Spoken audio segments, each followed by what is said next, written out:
Well, that was a long intro, but I liked it. Hey guys, thanks for joining me today. This is your host, Ranger Matt. I hope you like my new intro. I liked the previous one; it was great, but I thought it was time for an update. I hope you guys liked it. I'm going to update it as I go. I'm thrilled to have this guest on today. I know you guys who've been watching for the last 4 years have known for me to have a lot of book authors, like you saw in the intro, as well as soap stars on it the most. But today I thought let's go back into our childhoods, as 90s babies. I got a man on who was a great director on the show. He directed another show, Wishbone, I just found out about. But like many others, he directed a show that involved the purple dinosaur that sung I Love You. He did 360s in the air and had many kids on for a number of years from different ages. And if you've heard this theme, you know exactly who I'm talking about.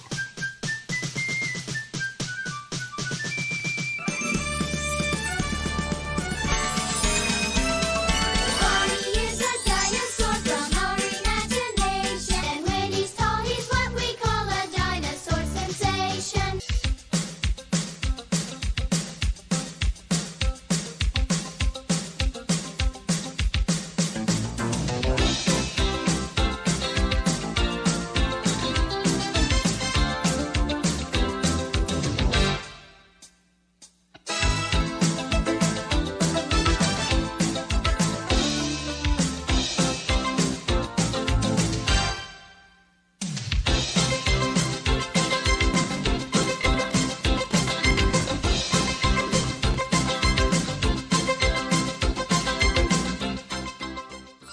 And remember, I love you. That's right. It was Barney and Friends. Um, Ladies and gentlemen, let me bring my boy on. This is Mr. Fred Holmes. Hey, Fred. Hey, how are you doing, Matt?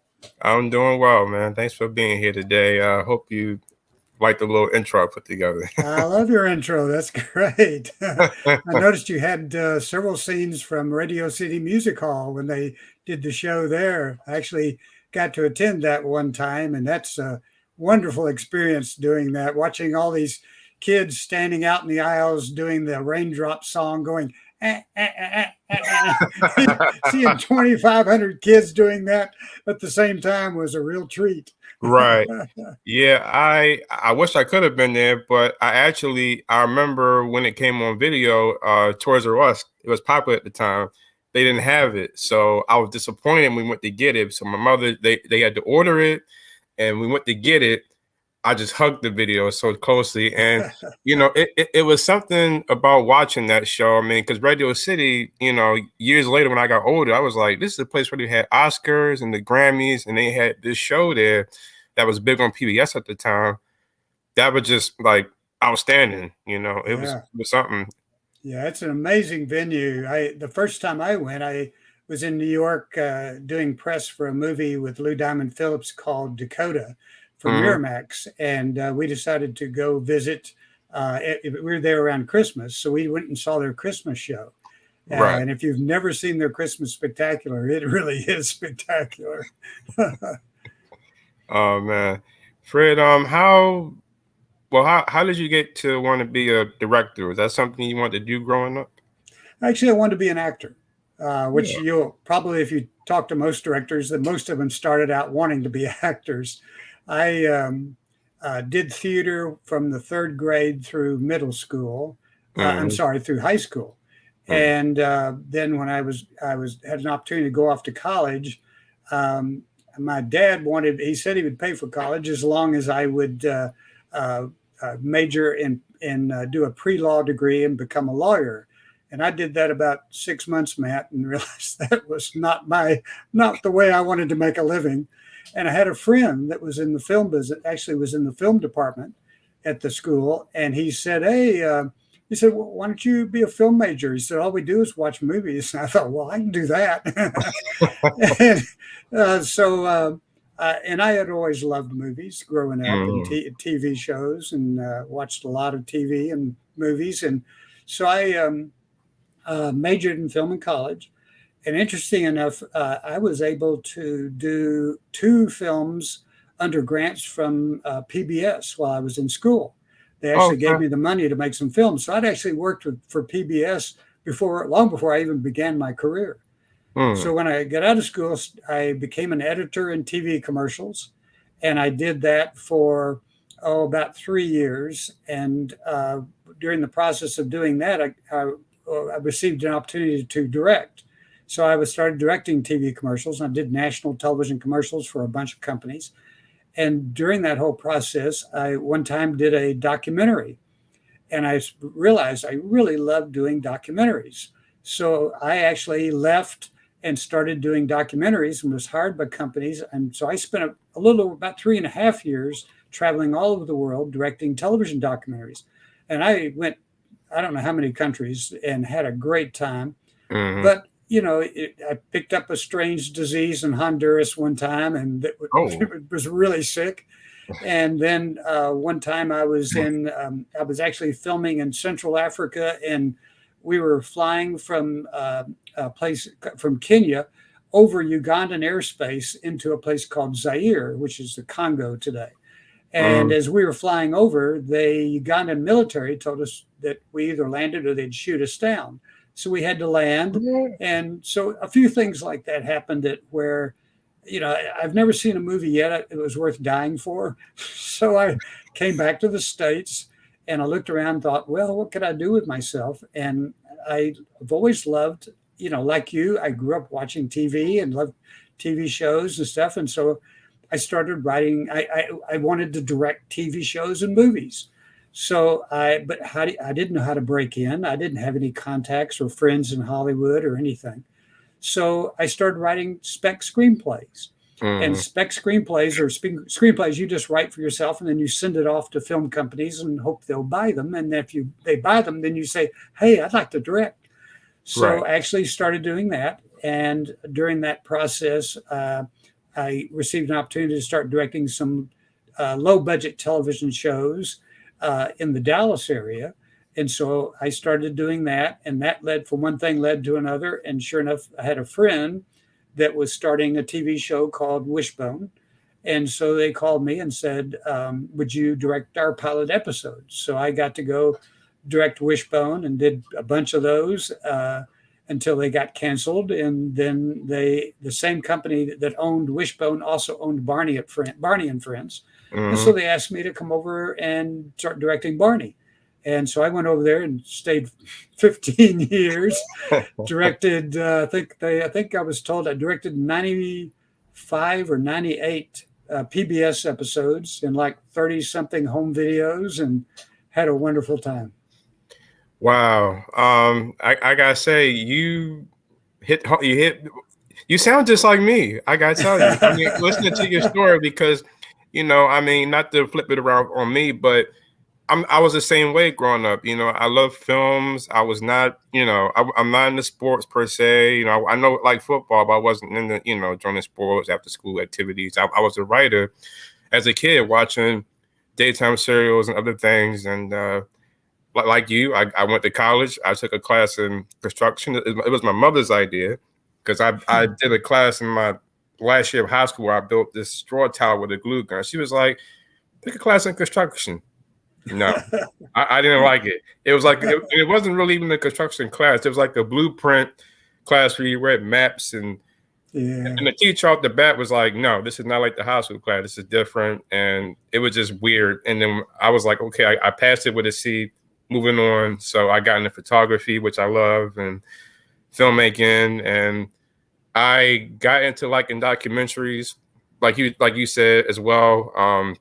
There's a man at Disney that I interviewed named Don Hahn who did a doc on Disney from the 80s and 90s and one about a man named Howard Ashman. And watching all that, I was like, maybe I need to get into making documentaries. And I just did two years ago, and I just did one about my town, Baltimore. So it's just hearing your story. I'm just like, dude, you reminded me of me. Well, it's really strange how people, if you talk to different people, you ask them how they got into the business, and almost invariably, there's no straight path to doing it. It's unfortunate that in the film business, there's no way for you for people to mentor you or to for you to have somebody who will help you along. Most directors are very territorial, and Mm-hmm. so they look at you as competition. So I couldn't get anybody to would give me a break or let me on their set or anything. But over time, then you just after a while you start building relationships. And the thing that I found that has always worked best for me is building friendships. And Right. so what I would do is I'd go hang out on people's sets. Anytime anyone would let me on their set, I would go hang out on their set and I'd go visit with the producer because the producers generally hire the directors. So Right. I'd visit, get to be friends with the producers, and I'd talk to the writers. And I mean, after a while, you start building up enough relationships to where people say a project comes along, they say, "Hey, this Fred Holmes, he's not a bad director. Why don't you let him have a shot at it?" So, Right. it's crazy how we all got there, but eventually, if you stay after it, my friend, you get there. Right. You're exactly right. Um, what stands out to you when you directed Wishbone? I mean, obviously, it was the show about the dog who had imaginary another world. He was Hunchback and Robin Hood, which Yeah, that was one of my favorites. And yeah, then they went to the adult world with Joe and the other kids and yeah. Ellen, and like I love that show. It was one of those great shows that I wish could have stayed a little longer. It was unfortunate how that all came about. The people that, like I said, the company that owned Wishbone also owned Barney, Hmm. and Barney came first, and so Barney was already in production when we started doing Wishbone, Right. um, and Barney had been a cash cow. I mean, that show was. The license fee that PBS paid was only like $1 million for 23 episodes, which isn't a lot of money for television. Right. Um, but it was generating like $350 million a year with all those toys that you bought and the games and the movies. You Yeah. were making them rich, and so they were making a lot of money from all those toys. And they were in 30 something countries around the world, so it was a huge cash cow. Right. So when they came around to doing Wishbone, they thought lightning would strike twice, and they thought, "Oh boy, it's a great concept. It's a cute little dog, and so it'll be making $350 million a year." Well, the problem is that their first season, we went out and did 40 episodes in 1 year. Mm. Now, in television, you generally do somewhere between 10 to 20 to 23 episodes. 23 is sort of pushing the limit of how Hmm. many episodes you do in one season. Well, they did 40 the first season. So the expenditure was massive. They spent a lot of money, about Right. 20 something $1 million that first season just on production. Hmm. And what happened was the show, nobody knew about the show. They hadn't built an audience yet. So when they went to Mattel and some of the toy companies and they said, "Hey, we want to start turning out, Wishbone plushes and Wishbone games and Wishbone movies and so forth." Mattel said, "Well, nobody knows who you are, so come back and see us when you have a built-up audience." Well, they went broke. They'd put all their money Mm. in that first season, couldn't afford to do another season. I think they Mm. did one more season, and then they couldn't afford to do it anymore. So Wow. it was really a poor business decision is what killed the show, because it was a cute show. I started on it in the first season, and I Hmm. did Journey to the Center of the Earth, uh, Salty Dog, which was about Long John Silver, and Hmm. he had Treasure Island. So I did a bunch of episodes for them, and had a great time. And it's the thing you were talking about, the real world and the fantasy world. I love doing the fantasy world more than the real world, Right. because the real world, I've done a lot of television, so I was used to shooting in the real world, and the kids were great, and the Right. sets were great. We built that whole town that you saw with all the houses. That we built that entire complex on a back lot, not too far from Dallas, and but then we had a dedicated area where we went in and we built all the fantasy sets. We built the castles and we built the ancient villages and all the really fun stuff. Right. And that was a blast. And we'd go over there and we'd shoot muskets and shoot off cannons and we'd blow up things. And I really enjoyed doing that. You know, with Wishbone, it's like Barney. It's really hard for me to pick a favorite episode because it was so many moments that stood out on that show. You know, I mentioned Robin Hood. That was one I like. I got that on DVD in my closet. That one, and there was one episode. I think it was The Prince and the Pauper where they had two dogs and they Mhm. switched. Yeah. Yeah, that Yeah. was one, and they even did one where he had like a girlfriend. There was a girl dog that came to the house, and he reminisced about the whole season, and it was just something realistic about that show and educational in a lot of ways, Yeah. you know. And Wishbone will always encourage people the kids to go read a book, and a lot of what y'all did was in books. Yeah. Yeah. They're always based on a book or a book series of some sort. Yeah. The show, we hired a woman named Jackie Captain to be our dog wrangler. And Mhm. Jackie had done White Fang for Disney and a bunch of really big, primarily Disney shows with animals. So she was very good. Right, And so she would handle all the Wishbone to get Wishbone to do the correct looks and the correct directions and all the kind of things that he needed to do. The problem we had is the main dog we had that we used that you saw in most shots was a dog named Soccer. And right. Soccer was scared of his own shadow. He was not a brave dog. Oh And my so gosh. if somebody talked real gruff, like that, Soccer would cow and like this. And then if we shot a gun off, he'd go running for his kennel. So we actually had two other dogs that we used for anytime we wanted the dog to swim or to shoot a gun off or a cannon off. We use those other dogs because they could handle those things. So we use Soccer primarily for all the real close-ups and those kind of things. Um, can I tell you a funny story? Sure. Oh, So I was doing Treasure Island, mm-hmm. and we built a Spanish galleon on a soundstage, Right, and this thing was huge. So it was almost the size of a real Spanish galleon ship, and so it had an upper deck, and then about 20 feet down, it had a cargo hold. And so one day I was doing a scene in which Wishbone was supposed to start on the top deck, and then he was going to come down some stairs and go into the cargo hold and climb into a barrel filled with apples. That was the scene. mm-hmm. So you have to understand, I remember Soccer that. was. Okay, Do you I'm remember sorry. I that? remember that. Remember that Yeah, scene? Yeah. I just Okay. thought about it. I remember that. Well, this is what happened behind the scenes. So we got it set up to do that, and keep in mind, Soccer is the star of a major television show, so he was insured for $1 million. He flew first class. The dog was pampered. His kennel had an air conditioner in it. I mean, I'm talking Matt. The dog was really pampered. Right, So Jackie was very careful of the dog and was, I mean, she made anytime we called cut, she would be holding Soccer to make sure nobody stepped on him or anything. So he was very pampered. So anyway, we set up to do the scene, and Jackie and I'm beside the camera down in the cargo hold, about 20 feet below the main deck, and Soccer is up on the main deck with Jackie's assistant. mm-hmm. And Jackie's assistant is supposed to hang on to Soccer until I call action, and then Jackie's assistant is going to let Soccer go, and Right, and Soccer is going to come down the stairs to the cargo hold where we are with the camera and climb in the barrel. So we're all mm-hmm. set up.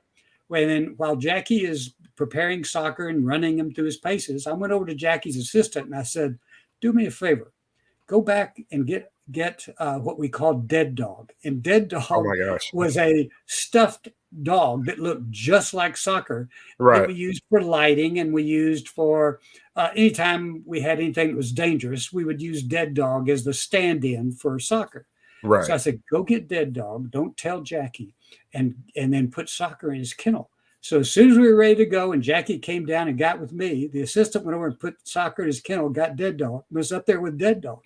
So I right, say, "Roll camera," and so they say, "We're rolling." I say, "We got speed, okay." "All right, Jackie, call action." Jackie says, "Come on, Soccer, come on, Soccer."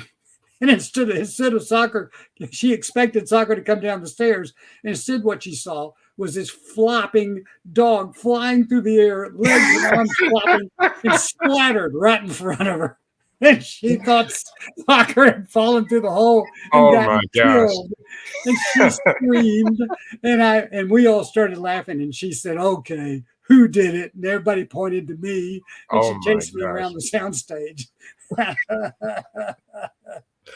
Or at least we know you had a good sense of humor. Oh yeah, yeah. You know, if you don't enjoy what you're doing and you're not having fun, you need to be doing something else for a living. So You're right. Oh my gosh. The last thing I was going to ask you before we go to Barney was if you had any memories of working with uh I think the voice of Wishbone, Larry. yeah, Larry. Yeah. Yeah, Larry was great. Yeah, we built him. We called it the doghouse. Anytime, especially in the fantasy scenes were mostly shot outdoors in that special section I told you about that we built the sets. Right. And so when we would be shooting out on location, we wanted Larry to be with us. So we built him what we called the doghouse, which looked like, Mhm. I don't know, kind of imagine a big phone booth, an old fashioned phone booth. And he'd be in there and he could actually then do the voice there on location with us. And Right. that way, if I changed the action, if if I changed the action or moved something around, then I could go talk to Larry and I could say, "Hey, I'm going to have Wishbone do this or this. So why don't you add some more dialogue?" And so he would improvise a little bit, which he was very good at. Right. So yeah, he was great to work with.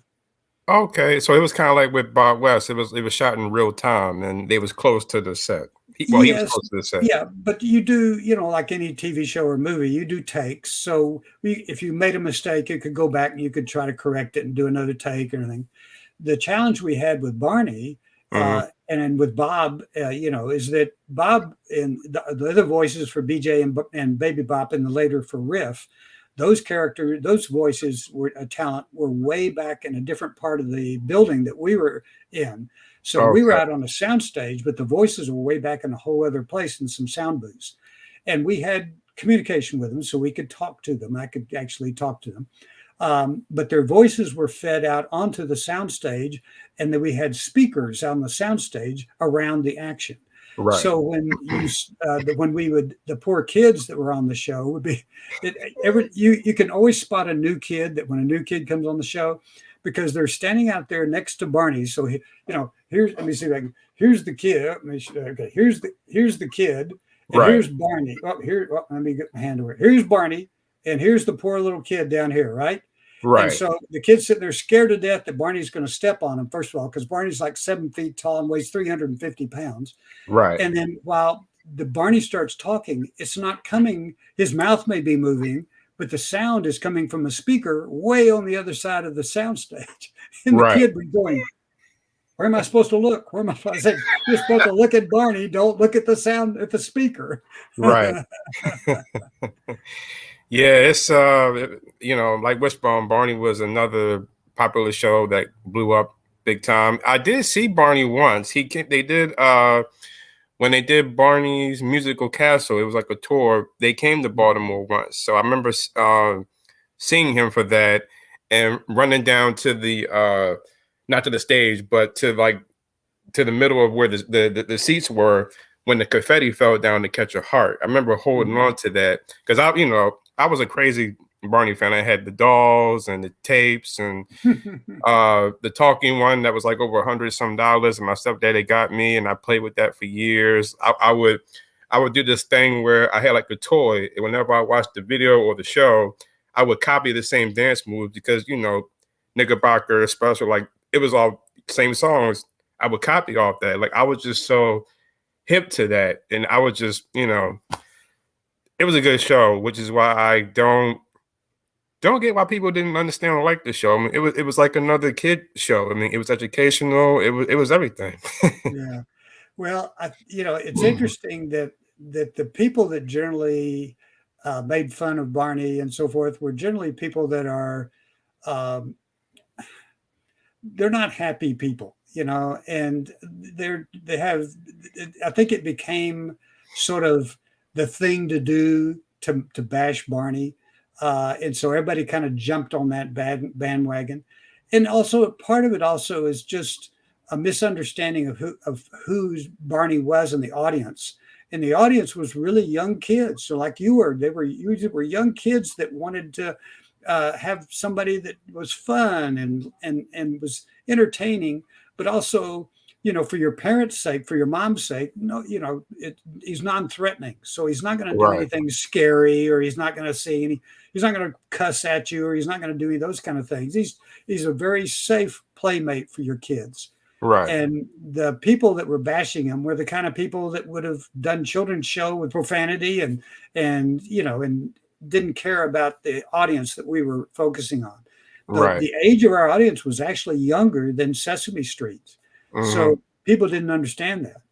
And now you have Mattel, which bought the show, and they're now coming out with a new animated version. And I don't know if you've seen the new animated character. I was going to ask you about that. I mean, if you look at it, Matt, he's a child. So they've made Barney another child. Mm-hmm. And that's a complete misunderstanding of the fact that Barney is a parental figure, a very friendly, happy, kind parental figure that's trying to help kids weather through the trauma of growing up in this world, because it's a scary world. Yeah. And when you're a young child and lots of things are happening that are scary, it's nice to have somebody that's safe, who cares about you and loves you and will try to give you helpful advice on doing things. But instead, what Mattel's doing is they're putting another child on the screen with the other children. So who's the helpful parental figure? I mean, it's just a complete misunderstanding of what Barney's all about. Right. I know for a long time people have been talking about a reboot and how would it, because I know, when they reboot shows, especially from the past, everything is 3D, CGI now, 3D. And it was the question, like, would it go back to the traditional, which I hoped it would do the suit and the kids, because that's what we grew up on. And that's more realer compared to what they got there. So, I mean, it's hard. Well, for me, I don't know what to make about it. I mean, I'll see what happens when it come out, but I like the traditional way. Yeah, I'm more than willing to give them benefit of the doubt until we see what they come up with. I like you. I certainly hope it's something great that a whole new generation of kids will grow up on and love. Right. I have my doubts, but we'll see what happens. It's if you look around at all the different sites that are talk about Barney, like your site, and there are so many other sites that love to talk about the show, almost invariably, all those people are saying they wished it had been a live action show again. Right. And because that's what everybody grew up on, that's what and there's already plenty of animated shows out there. We don't need another animated show. Right. Oh, well. Yeah, I know. Well, I do have one Barney clip for you. This is an episode you directed, and it's a funny moment with the kids as well as BJ and Baby Bop, and I'm going to pull it up here. I've always wanted one like this. Yeah, me too.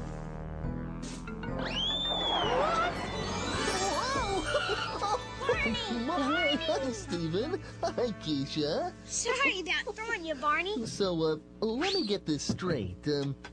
Steven wishes he had a new bike like Keisha.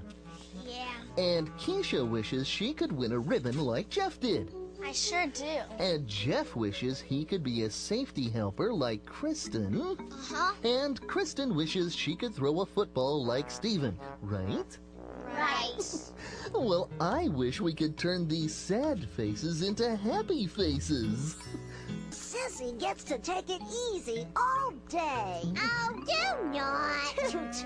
Do not. Do too. I wish I could do what she does. I wish I could do what he does. Well, when you want something that someone else has, He's always ready for fun. Yes, PJ is the one.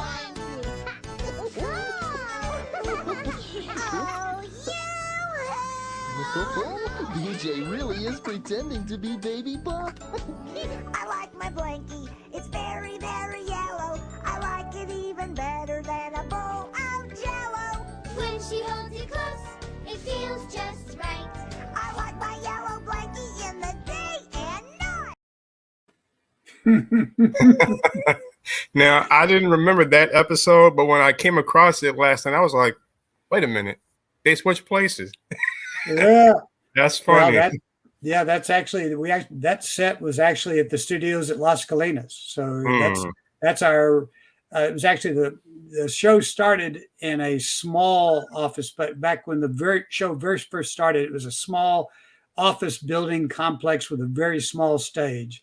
And right. then we moved to the studios at Las Colinas, which was much more expansive. We actually had that school set that you see there and that park area was actually Hmm. on what was called Stage A, which is a very large sound stage, one of the largest. I actually think it is the largest in Texas.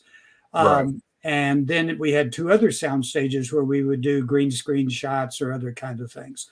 So yeah, it's a and I'll tell you the thing that I laughed about when I was watching your clip is that the throwing Barney across to do the appearance Yeah. because we were always trying to come up with unique and fun ways of having Barney appear.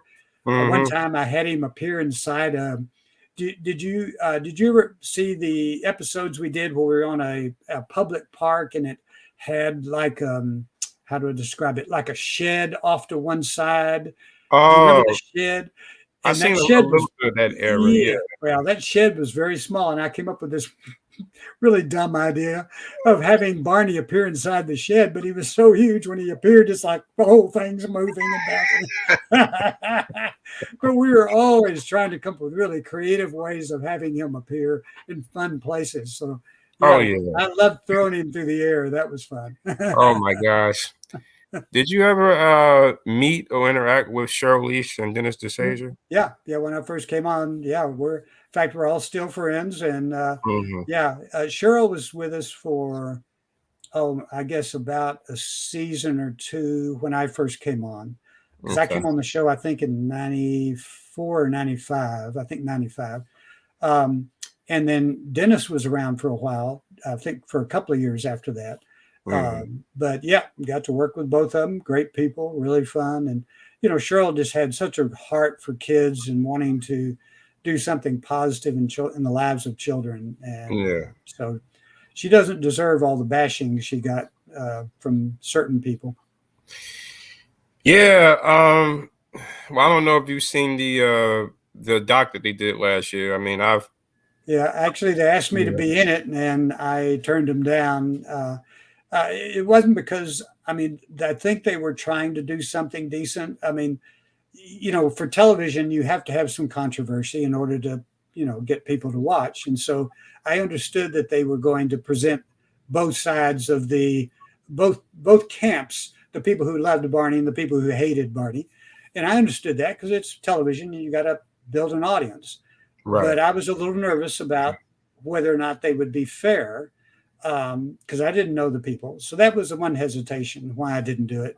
The main reason was that this all happened during the COVID thing, and I didn't want to be around people in person during the COVID thing because back in my TV documentary days, I was filming in Guatemala and picked up a strange disease and it damaged my lungs. So I Oh. was very scared of COVID.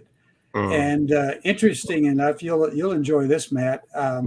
And at the end of 2019, Mm. I was asked by a company, by a studio in China called the Xingshan Global Studios, and they asked me to come to China and develop a new children's show based on Wishbone and Barney.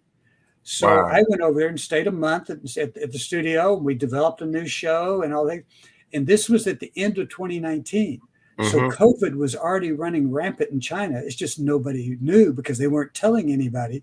But I Right. was over there in the middle of all that stuff and never caught it and came back. And all of a sudden the whole world fell apart. And then when the documentary came along, I just said, I'm sorry, but it's just not worth the risk. I understand. Yeah. Steve had asked me when I talked to him if I had seen it. Because he hadn't seen it yet. I've seen it. I got mixed feelings about it. It is what it What did you is. think? Well, what did you think? Oh man. Is that an unfair question?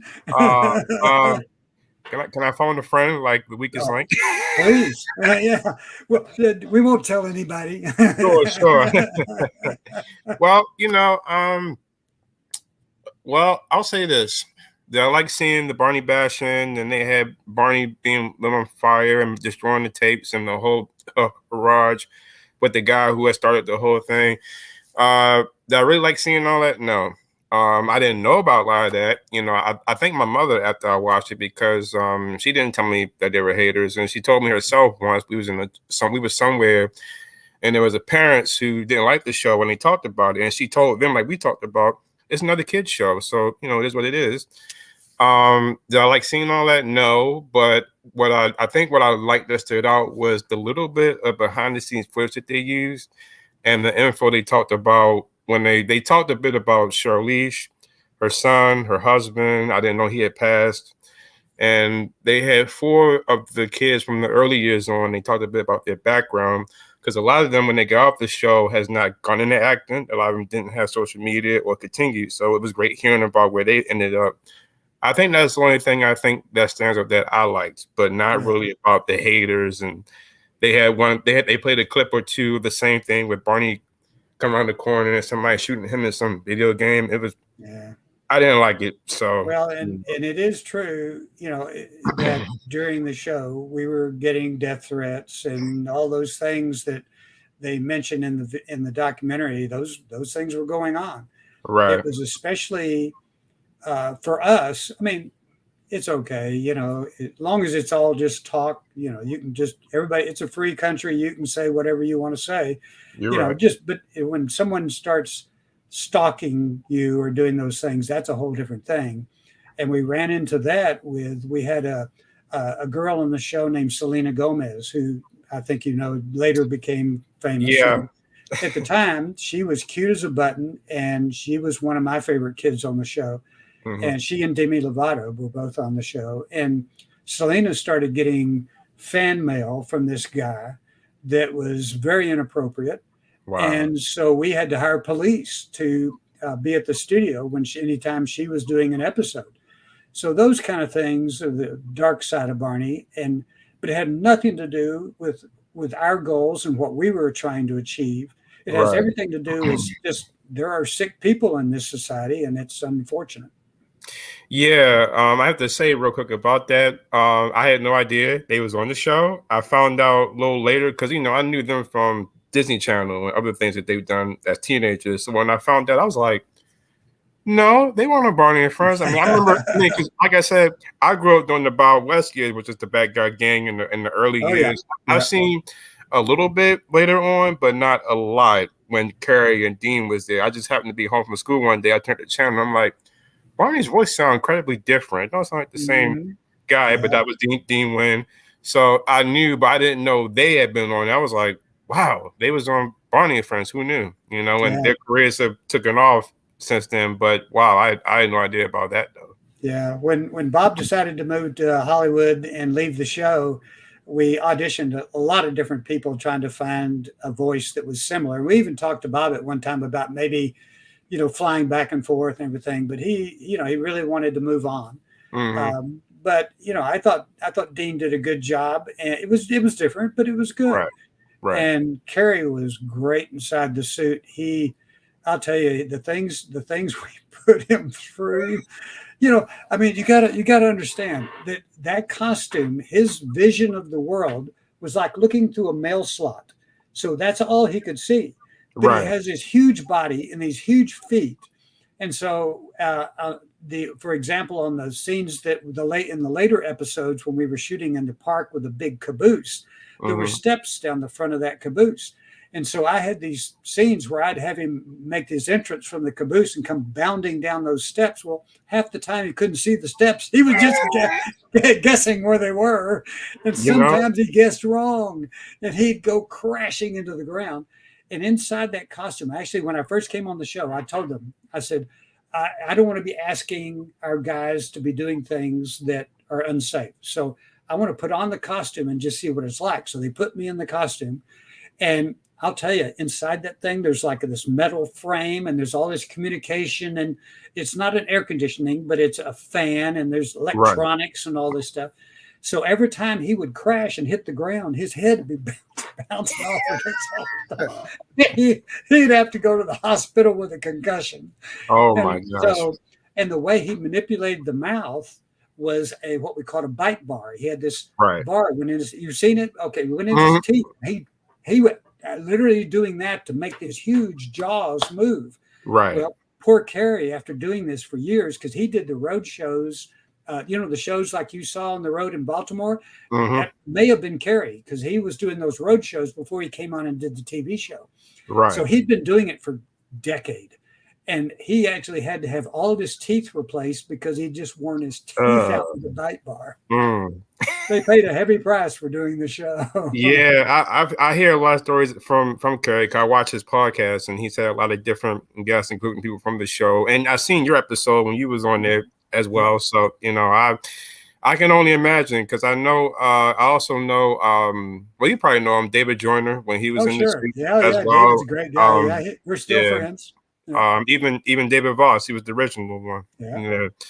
Did you know Penny Wilson, the Oh, choreographer? yeah. I Yeah. worked with Penny for a long time. Yeah, Mm. Penny and I were connected at the hip because when I first came on the show, um, like I said, they asked me to come over from Wishbone because I had done, as a director, I had directed both what was called film style projects and television style projects. And they're done differently. When you Hmm. direct a film, you generally use one camera and you shoot everything this direction. Then you put the camera over here and you shoot everything back that direction. But Right. in television, you line everybody up like you've seen traditionally, and you put Hmm. the cameras out in front of them and you shoot it all like live television. Even though it's not live, you shoot it like it's live television. But Right. I'd done both. And so they wanted somebody with that experience when they brought me on the show. And when you direct films, like I'd done a lot of films before I did television, uh, and on the shows I did, the director directs everything. You direct the Right. talent, you direct the camera, you tell everybody what to do. And they introduced me to Penny, and they told me Penny was the performance director, which I Right. understood to be the choreographer. And the choreographer just handles the dance moves because I'm not a trained dance person. So she's supposed to do the dance. Well, the first time I come out on the set, and they introduced me to Penny, and I said, "Oh, looking forward to working with you." Okay, let's get going. So I go out and I start telling my talent what to do. I want you. Here's my blocking. I want you to walk over here and say one line here, and then cross over here and say your other line. So I'm blocking the action. Penny Right. comes over to me very quietly and says, "Fred, that's my job." And I said, Oh. what do you mean? She said, I'm the performance director. What I didn't know, Matt, was that all the directors prior to me had been television directors. And in television, you have someone like an AD who comes out on the set and directs the talent, and the director stays in his chair and just handles the cameras. Well, Right. I'm not that kind of director. I like to be part of the action, get into it, and it Right. also helps because I'm blocking the action for the cameras. Well, they weren't used to shooting that way. And Penny, it hurt Penny's feelings. I said, well, Penny, I said, I understand completely, but this is what I do. And so Mm. if I'm going to direct the show, which they want me to direct the show, then this is how we're going to do it. You can do all the choreography, but I'm going to be directing the talent and the cameras. And Right. then she said, fine. And after that, we worked together for, I don't know, I guess 5 years or so before she passed away. And I loved Penny. She was so good with the kids. The kids loved her, Hmm. and she had a real heart for the show and really believed in the message of the show. And she's greatly missed. Yeah, I found out maybe 2 years ago that she had passed because I had no idea. Yeah, It's one of them things that you do when you're researching the show when you find out people who had passed, and she was one of them. And I was like, wow, I had no idea because she was on from the very beginning, the choreography yeah, for the kids, and I was also, disappointed when we lost Stella. yeah, Phyllis, she was. yeah, Whenever I saw Stella come on, it was always a different traveling story or an episode, and she, from the adults' point of view, she was one of my favorites. So I was yeah. really heartbroken when she passed away. Yeah. I'd actually worked with Phyllis in other TV shows before she came on and did Stella on Barney. So Mhm. we were friends even before she came on the show. I'll tell you, she's one of those people. Had you met her, you would have been friends in about 2 seconds. She just loved everybody. She loved people. Very outgoing. Great sense of humor. We had a lot of laughs on Barney Right. because things don't always work like they're supposed to. And Right. I don't know if you remember the bag we had that you're supposed to go open the bag and you had magical things inside. And Hmm. so one time we were, what was it called? I can't remember the Barney bag. So we had the Barney bag and it was like this huge bag out on the stage. And she was supposed to open it up and pull this thing out. And I can't remember what it was, but she opens it up and right, we're rolling camera. She opens it, and it's not in there. And she's like, Uh-oh. Fred, there's nothing in here. Oh So my yeah, gosh. she was great. I love Phyllis. Yeah. Now I have to ask, did you have a favorite Barney song or moment? You know, the thing about it, it's interesting because you were talking about earlier, but all the songs that are stuck in your head from that era. All of us on the show, we had what was called Video Village, and Video Village was where all the directors and producers would all be in the first AD, first assistant director. We'd all Right. be back in this little area where we had monitors. We had multiple monitors covering all the cameras and a bunch of things. We had all this sound equipment. Everything was back in this Video Village. So Right. we'd all be back there while we're shooting, and they'd be out there doing the dances and singing the songs, and we'd all be back there by the cameras, just singing along with them at the same time.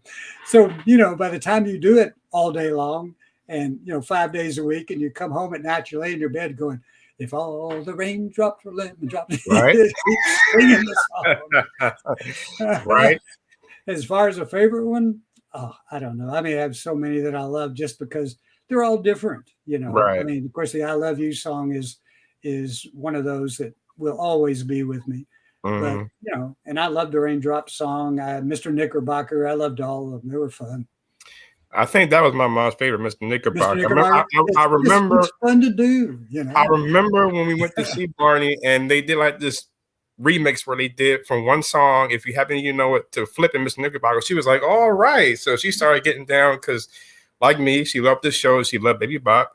Yeah, And for me, like you, that's hard to pick. I know back in the day I played Mr. Sun over and over and over again because it was just something about I love jazz, so when I hear the songs, I think of them instrumentally, where it's just the music with no words. So when Mr. Summer come on, I would think of the music. So I remember loving that, and of course, I love you, and that's even today as we're everybody's older and what have you. I think that's a song for adults as well. I love you because there's so much yeah, going on today that I think that's a song that it's a kid's song, but I think it's an adult song as well, telling somebody yeah. that you love them. The world would be a better place if we sang it more often. You're exactly right. Oh my gosh. Um, well, other than Barney, I was going to ask, do you have like what music do you listen to? Oh, I like you. I do enjoy jazz, but you know, I grew up in the '60s, and so I'm real retro. I mean, I love a lot of the old '60s music. The Beatles and all these guys. I mean, I still really love those guys. But I love a lot of the new music as well. I mean, there's some Mhm, great performers out there right now that are doing some really good stuff. And mhm, toward the toward the end of Barney's run on PBS, we actually tried to make the music a little more contemporary. So we did some hip hop and we did some. I wouldn't call it rap, but it was kind of close to rap. And right. so we tried some different genres, which I think was great. And if we had stayed and kept going longer, I'm sure we would have experimented with a lot of that stuff. It'd been fun. Yeah, I think that's what somebody described as the character of Riff, and that character I didn't see because that was like years later. But that Yeah. I understand they said that was Riff. He was a dinosaur who was musical in a way. Yeah, that was the concept. The problem with Riff is, and actually, they actually asked me to direct the episode in which he was introduced to the show. So I directed that episode. Hmm. Um, and I actually voiced this concern when we went into the original meetings talking about bringing another character on the show, Right, because the producers wanted a musical character. And I kept saying, but BJ loves music. BJ plays the drums. BJ plays the steel guitar. BJ, right. he's a musical character. Oh no, we want one that's just dedicated to music. And so since you didn't see him, he has this little kind of a conical sort of head on him as a dino. And he Hmm. used to have lights. When he originally came on the show, he had lights in them. And so when he would start singing, the lights would pulse in his conical head. The problem is they didn't work half the time. So Right. it's like Spielberg with his shark on Jaws. Most of the time it just didn't work. No, so we finally blew off the lights, and we'd try to create episodes in which he would be featured playing instruments or singing a song, and we actually had our musicians writing songs for him that were specifically for Riff. Um, but it's just he's one of those characters where honestly, I didn't think we needed him. I mean, I felt like we already had that possibility. And if they wanted to do more music, which I certainly was for, you could have had BJ do that. Right. Because we were constantly doing research, and we would play the episodes in front of kids, bring kids in, play the episodes, and we would watch the kids to see when they seemed bored or when they seemed like they were very caught up in the show. And they Hmm. were invariably caught up in the show when the music was going. Right. So I then wrote and directed an episode called Little Red Rocking Hood, and Little Red Rocking Hood was a playoff on the original story, but instead of she was actually into music, and so I did it like a rock opera, in Hmm. which the whole thing was done with music, and we sang the dialogue, and we did that, and everybody had such a good time doing that. And I think if we had kept going, the show would have transitioned more into doing that, to see how we could incorporate not just rock but jazz and other forms of music, other music genres into the show. Wouldn't it Right. have been fun to do a whole episode in which the music was all jazz, and then have it based on jazz where the kids were studying, learning about jazz? I mean, that would have been fun. Right. Most definitely. Yeah, so we need to get the show back. I'm telling you, Hey. it's I'm trying to find the right words to say. It's like like I said earlier, I was one of them people that there was just something about Barney that caught my attention. My cousins didn't understand it because they was a little older than me and they love wrestling and all that Yeah. stuff. I was not into that, so they didn't get why I love the show. But it's just something about it. It caught my attention, just like Thomas and Friends. That was another show I was addicted to that I still love. I Yeah. love trains, Yeah. so it caught everybody's attention, and it Yeah. was just a purple dinosaur that cared for children. And every episode, he always would recap the episode, and then it would pop up and go, "And remember, I love you." Yeah. And it was Yeah. it was warming, and we need that. I mean, I know kids are a little different now because of the cell phones and the tablets, but they can still stream on their tablets and still get hooked into a reboot. I think it could happen. Not Yeah. like And we got now. especially children at that age, Hmm. they get up to about the Sesame Street age, and they go through Sesame Street pretty quick because they children mature much quicker now, and because of all the media influences that they have. Right. But I think at that really young age, they shouldn't be getting involved in some of those things. They should be watching something that's safe and encouraging, and that's what Barney was. Right. It was most definitely. Well, let me see. I got a little something, something, something to conclude our show. Let me see, because I didn't pull it here. Let me see if I can flip this around.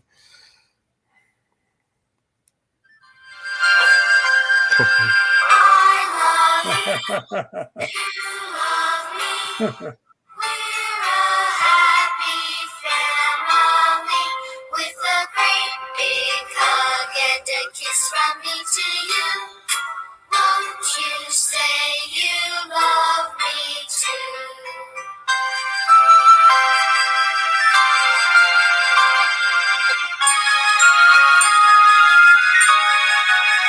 I love you, you love me. We're best friends like friends should be. With a great big hug and a kiss from me to you. Won't you say you love me too? Hey, Great way to conclude it. It's really funny, Matt, but I still see the kids at that age because I'm still friends, actually on Facebook friends with a lot of those kids, Hmm. and they're all grown and they have kids that age. So Yeah, it's no. it's not just a wonderful show, but for me, it's a wonderful memory. So thank you for giving me a chance to go down that lane one more time. Hey, no problem. I thank you for coming aboard, and I thank you as a fan. Thank you for your work and what you've done for the show for many kids, including myself. And thank you. You're more than welcome. You I'm brightened my glad day. I'm glad it was a positive influence in your life. Thank you. I appreciate it. I will return to you in 1 second. All right. Well, guys, thanks for tuning in today. We had a throwback to the Barney world of Barney and Friends. Join me tomorrow, Sunday, at 12. I want to say 12, between 12 and 1 around this time. I'm going to have Andrew Olson on. He was another fan of Barney, and he was on a part of the narration of the documentary, and much more. I have much more to come. So thank you, and peace and blessings.